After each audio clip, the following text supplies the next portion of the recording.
Assalamualaikum warahmatullahi wabarakatuh. Balik lagi di vlog Abai Gunawan dan tentunya di segmen ngobrolin motor. Nah, di ngobrolin motor kali ini saya bakalan ngebahas lagi salah satu motor barunya Honda yang baru di launching tanggal 25 September kemarin. Kebetulan saya rekam ini hari Selasa tanggal 26 ya.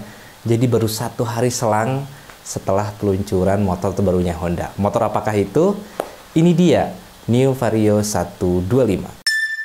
Dari dulu, Honda Vario selalu dipercaya banyak orang. Hari-hari dan kini yang terpercaya jadi semakin istimewa. Sambut keistimewaan baru New Honda Vario 125. Ya, betul sekali, itu dia New Vario 125. Ya, walaupun udah rame dari beberapa waktu yang lalu ya, khususnya tuh lebih tepatnya 2 minggu yang lalu, karena pas ketika ada kabar Honda bakalan ngeluncurin motor baru, itu yang rame justru ngegosipin Vario atau New Vario 125. Ternyata yang muncul ialah New CBR 250RR.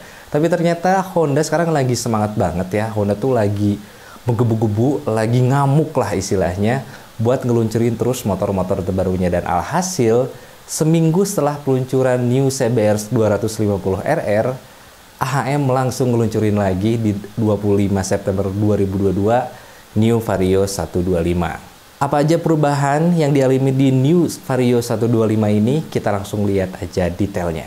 Nah, untuk di bagian depan teman-teman saya bagi 3 bagian ya. Ada di bagian atas, bagian tengah, dan di bagian bawah. Di bagian atas atau di cover stang, cover stangnya totali itu semuanya berubah teman-teman, dari desainnya juga dari ukurannya kalau ya sepenglihatan saya ya, karena ternyata dia lebih kecil. Kalau saya lihat secara kasat mata, teman-teman bisa lihat di gambar ya, itu terlihat lebih kecil. Juga desainnya sangat berubah sekali teman-teman, jadi garis desainnya tuh lebih tajam gitu ya, lebih terlihat dinamis, lebih terlihat sporty, jadi kayak lebih tipis gitu ya, mungkin untuk menyesuaikan keseluruhan desain yang ternyata berubah juga teman-teman. Nah, itu untuk di bagian atas atau di bagian cover stangnya. Kita langsung agak sedikit ke bawah teman-teman. Untuk di bagian bawahnya ini, nah ini nih lumayan cukup banyak sebetulnya di perubahan yang ada di bagian depan ini. Pertama tuh ada di dasinya. Bagian tengahnya ini teman-teman, kalau teman-teman perhatiin ya, itu desainnya lebih tajam-tajam lagi ya. Jadi mengikuti desain dari cover stangnya yang di sebelah atas itu, dia lebih terlihat dinamis desainnya, garis-garisnya juga terlihat lebih tajam ya, lebih agresif. Jadi membuat kalau misalkan teman-teman secara kasat mata, sebetulnya memang seperti tidak ada perubahan, karena ada satu hal yang tidak berubah teman-teman. Kalau ini berubah mungkin terlihat semuanya berubah ya. Apakah itu nanti saya jelaskan. Nah, di bagian depan ini teman-teman, memang garis desain dari yang bagian hitamnya itu lebih tajam-tajam ya. Terus agak-agak sedikit ke bawah, di bawah lampu kan Vario 125 itu pasti ada kayak wingletnya gitu ya di bawah lampunya ya. Nah, kalau yang ini di New Vario 125 ini, bagian yang sesuai warna body itu lebih banyak dibanding dengan yang warna hitamnya. Kalau yang sebelumnya kan warna hitamnya tuh lebih melebar lebih melebar ke samping. Tapi kalau ini dia bagian hitamnya ada di tengah, jadi digantikan dengan warna bodi yang makin ke depan teman-teman. Jadi menurut saya ini lebih agresif, lebih tajam, terlihat dari depan tuh lebih sangar teman-teman.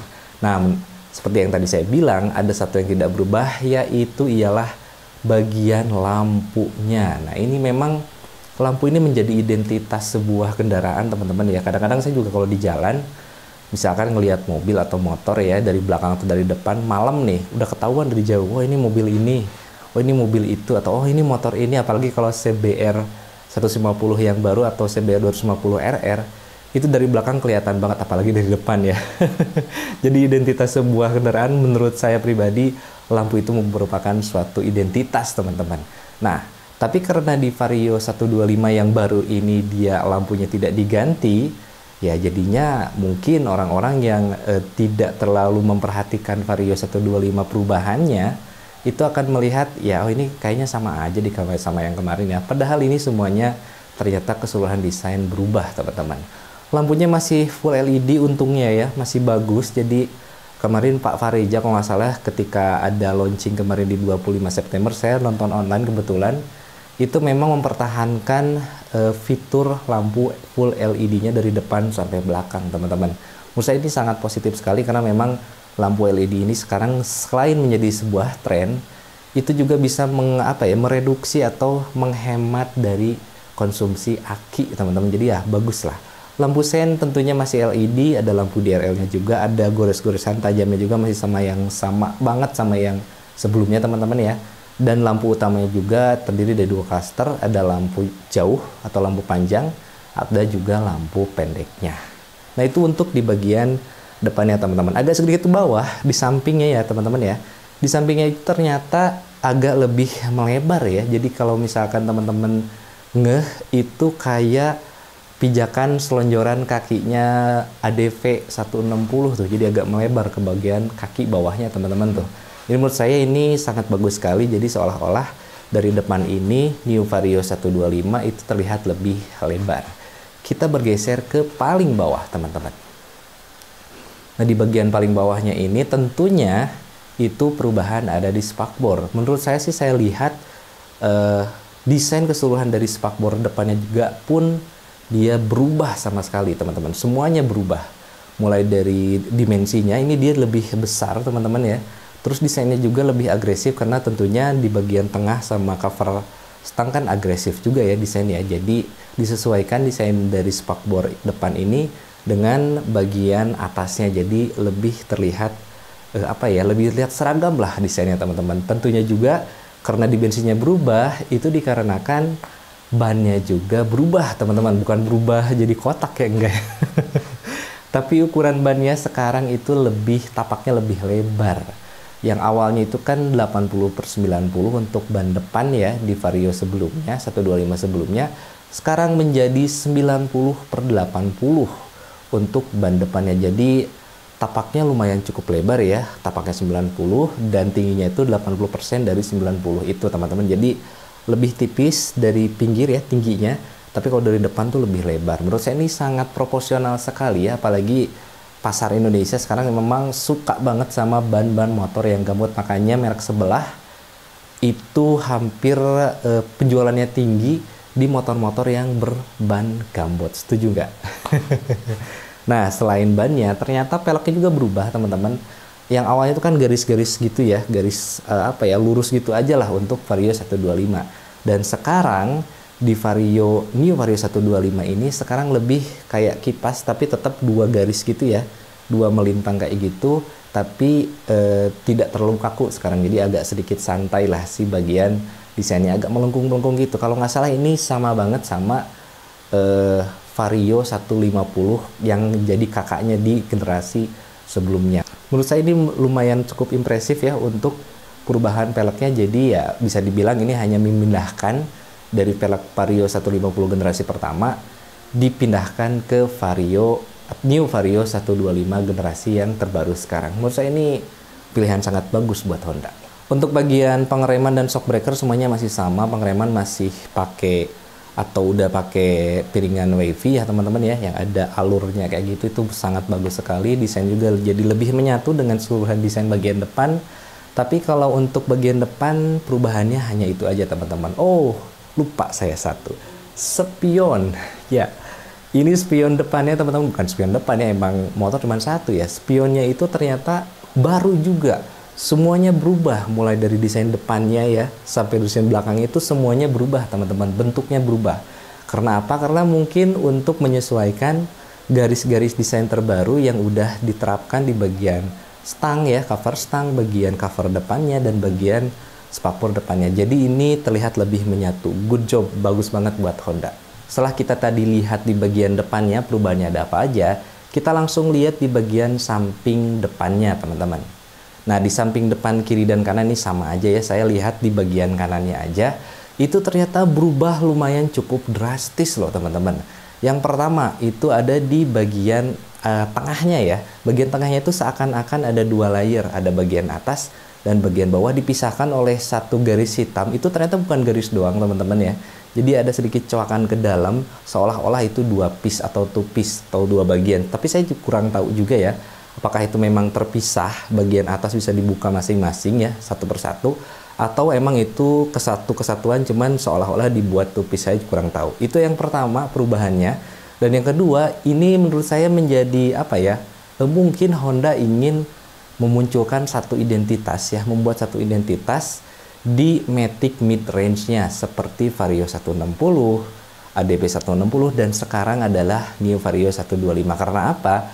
Karena ada bentuk kayak sudut gitu teman-teman ya. Teman-teman bisa lihat di gambar. Kayak waktu di ADP 160 dan di Vario 160, sudut ini ada teman-teman. Dan sekarang ada juga di New Vario 125. Ini jadi seolah-olah kayak, wah ini identitas Matic mid-range-nya Honda nih kayak gini nih ya. Mungkin Honda ingin membuat satu identitas ini agar mudah dikenali sama masyarakat bahwa ini adalah motor terbarunya Matic mid-range-nya yang Honda buat untuk di tahun 2022 ini. Mungkin, tapi saya nggak tahu juga. Nah, itu perubahannya teman-teman. Kalau teman-teman perhatikan, memang sudutnya ini lebih menjorok ke bagian pengendara ya, jadi lebih mendekat ke pengendara. Itu karena ada satu tambahan lagi atau satu perubahan lagi. Tapi nanti saya bakal jelasin. Kita langsung agak bergeser ke sebelah bawahnya teman-teman. Di bawahnya itu kalau yang awal kan hanya desain garis hitam ke bawah aja ya, di bagian tebeng kiri kanan, tebeng lah saya anggapnya ya. Tapi sekarang ternyata ditambahkan atau dirubah menjadi kisi-kisi udara atau sirip udara yang kecil sih, terlihatnya lebih kecil, tapi ternyata memang itu bolong walaupun tidak pengaruh dengan pendinginan mesin atau apapun atau mungkin aerodinamika, saya kurang tahu, tapi ternyata memang itu bolong ke atas teman-teman, ke dalam, jadi ke bagian pengemudi kalau saya lihat ya.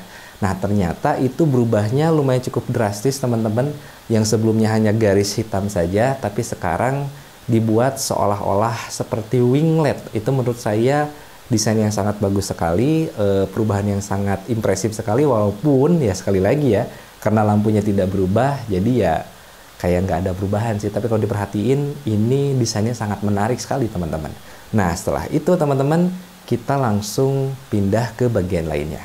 Kita langsung ke bagian kompartemen depan. Nah, di kompartemen depan ini nih teman-teman, karena tadi kan saya bilang ada bagian sudut samping kiri kanan itu yang lebih menjorok ke belakang ya, jadi lebih dekat ke pengendara. Ternyata itu ada konsekuensi, bukan konsekuensi ya, tapi lebih ke benefit. Benefitnya itu ialah ada kompartemen di bagian kiri yang waktu sebelumnya itu cuman bisa menampung sampai 5,5 inci HP, sekarang lebih membesar menjadi bisa menampung sampai handphone berukuran 6,5 inci, jadi lebih besar teman-teman. Makanya mungkin desainnya agak lebih menjorok ke bagian pengendara. Tapi kemarin juga ada yang nanya ke Pak Fareja kalau tidak salah, apakah tidak mentok ke lutut pengemudi? Ternyata tidak teman-teman, karena udah diperhitungkan berdasarkan tinggi badan, karakter atau tinggi badan dari rider orang Indonesia. Nah, selain kompartemen yang membesar, ternyata kompartemen di dalamnya juga ada sebuah fitur teman-teman yang ditambahkan oleh Honda di New Vario 125 itu ialah charger USB. Jadi sekarang nggak perlu pakai adapter lagi teman-teman, bisa langsung colok karena berbentuk USB yang 2,1 ampere. Jadi teman-teman yang mungkin teman-teman ojol atau teman-teman yang sering bekerja di luar ya, yang mobile banget, itu bisa sambil ngecas HP sambil riding juga. Tapi tentunya harus hati-hati ya, jangan sambil mainin HP. Tapi selain itu teman-teman ada perubahan lagi dari segi fitur, tapi nanti ya. Kita langsung ke dashboardnya terlebih dahulu. Kalau dari dashboard, karena tadi cover stangnya lebih kecil ya, jadi seakan-akan memang agak terlihat lebih kecil sih sebetulnya. Tapi menurut saya desainnya jadi lebih sporty, jadi lebih kayak moge look lah mungkin ya, jadi kayak naik moge gitu. Di dashboardnya tidak ada perubahan teman-teman, sama kayak speedometernya masih sama yang sebelumnya, tapi ada indikator baru nih di bagian speedometernya. Apakah itu? Itu ialah indikator kunci wireless. Nah ini yang bakalan saya bahas untuk fitur selanjutnya selain tadi USB charger, yaitu ialah keyless teman-teman. Jadi untuk New Vario 125 yang tipe CBS dan CBS ISS dan CBS ISS SP, wah main cukup susah ya. Jadi ada SP-nya sekarang kayak CBR. Itu udah mendapatkan fitur utama, yaitu ialah kunci keyless. Nah, kunci keylessnya ini ya mirip-mirip dengan Vario 160 atau Vario 150 yang keyless ya teman-teman ya. Dan kemarin juga ada yang nanya apakah kunci keyless ini bisa diadaptasikan atau bisa bisa dipasang di Vario 125 sebelumnya. Sebetulnya bisa-bisa aja kalau misalkan modal teman-teman gede ya, karena berbeda ECM-nya, ECM-nya berbeda jadi harus diganti semuanya, dan menurut saya itu kurang worth it ya, karena lumayan cukup mahal. Jadi ya kalau pengen keyless ya mending ganti aja dari Vario 125 ke New Vario 125, itu lebih worth it menurut saya.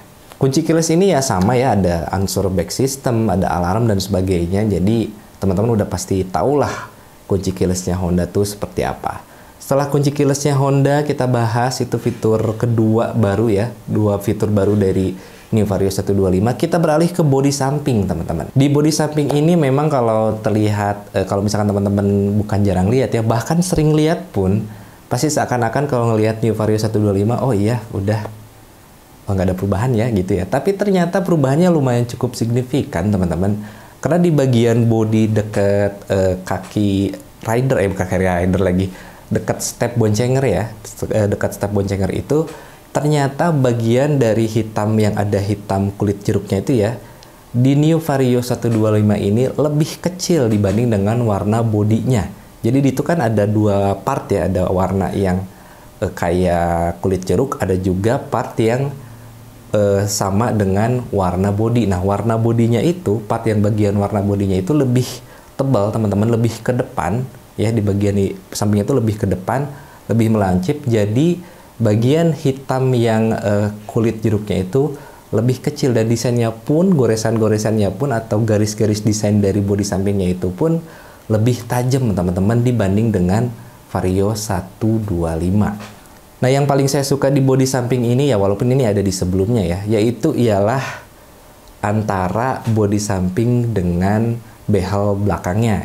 Itu kayak nyatu teman-teman. Apalagi kalau misalkan behel belakangnya warnanya sama dengan warna bodi, menurut saya ini akan lebih keren lagi. Mudah-mudahan Honda bisa ngasih pilihan itu ya, karena menurut saya ini bakalan keren kalau misalkan warna behelnya sama dengan warna bodi. Jadi seakan-akan tuh nyatu teman-teman, dari depan, dari samping ya, sampai ke belakang.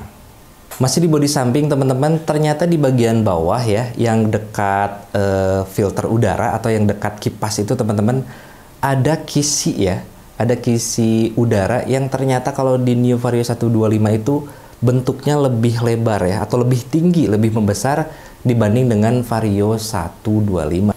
Nah, itu untuk perubahan desain seperti itu teman-teman. Untuk fitur juga sama ya, tadi ada dua fitur yang ditambah, yaitu ialah kunci keylessnya, dan yang pertama atau smart key ya, yang kedua itu ialah adanya charger USB di bagian kompartemen depan kirinya teman-teman. Lalu setelah perubahan desain, apakah ada lagi yang dirubah? Ya, itu ialah ukuran ban belakang. Jadi ukuran ban belakang ini berubah teman-teman, yang awalnya 90/90 sekarang menjadi 100/80. Itu mirip banget sekali lagi dengan Scoopy saya yang udah dirubah. Jadi Scoopy saya juga depannya 80/80 ring 14 dan belakangnya 100/80 ring 14. Dan yang saya rasakan itu ialah ya memang lebih stabil, lebih enak karena bannya lebih lebar. Jadi napak ke jalannya itu dia lebih banyak teman-teman. Jadi ya cangkramannya lebih enak juga, anti licin, itu tergantung bannya tapi ya. Tapi mudah-mudahan dengan adanya pelebaran ban depan dan ban belakang ini bisa membuat impresi berkendara atau pengalaman berkendara teman-teman yang pakai New Vario 125 nanti lebih asik buat dikendarai. Lalu setelah desain dan ban yang dirubah, apalagi yang dirubah? Ternyata tidak ada lagi teman-teman. Bagian mesinnya masih sama, mesin 125 cc ESP 2 katup teman-teman. Jadi untuk spesifikasi mesin saya tidak akan bahas karena ini sama banget dengan Vario 125 sebelumnya. Jadi saya tidak akan bahas ya. Walaupun banyak yang berharap ya pakai ESP plusnya 125 cc yang dipakai SH125 di Eropa ya, tapi ya mungkin karena pertimbangan harga ya, mungkin harganya akan melonjak tinggi teman-teman kalau misalkan ganti mesin, sementara ini hanya 125 cc. Mungkin itu pertimbangan dari Honda, tapi ya tidak menutup kemungkinan kalau misalkan all new, ini kan baru new nih, New Vario 125. Kemungkinan kalau misalkan all new, selain desain, pasti mesinnya juga akan dirubah. Tapi kita tidak tahu kapan, mungkin 2 atau 3 tahun lagi teman-teman, Honda akan mengeluarkan all new Vario 125. Who knows, kita tunggu aja. New Honda Vario 125 ini tersedia 3 varian. Yang pertama varian CBS dengan harga 22.350.000, varian kedua CBS ISS dengan harga 24 juta, dan varian tertinggi itu ialah CBS ISS SP dengan harga 24.250.000 rupiah. Nah, itu dia teman-teman detail dari New Vario 125. Gimana perbedaannya menurut kalian? Apakah cukup signifikan? Apakah cukup tertarik dengan perubahan dari Vario 125 ke New Vario 125? Kalau menurut saya sih lumayan ya perubahannya. Walaupun ya karena satu hal aja sih, lampu. Emang lampu tuh udah jadi identitas sebuah kendaraan, bukan cuma motor tapi mobil. Kalau misalkan teman-teman ada pendapat lain, boleh langsung tulis di kolom komentar agar pihak Honda nanti bisa lihat ya, mungkin bisa lihat atau nonton video saya, dan kemungkinan pendapat teman-teman bakalan diprioritaskan atau dipertimbangkan di kemudian hari di all new Vario 125. Oke, gitu aja teman-teman untuk video hari ini. Terima kasih telah menonton. Jangan lupa like, subscribe, dan share video ini ke seluruh semesta, ke seluruh universe, agar semua universe bisa nonton video Abai Gunawan. Dan jangan lupa juga ikuti Instagram saya, karena di situ juga banyak info-info, yaitu adalah @abaigunawan. Bisa langsung follow aja, nanti saya follow back deh. Oke, terima kasih telah menonton dan sampai jumpa di video berikutnya.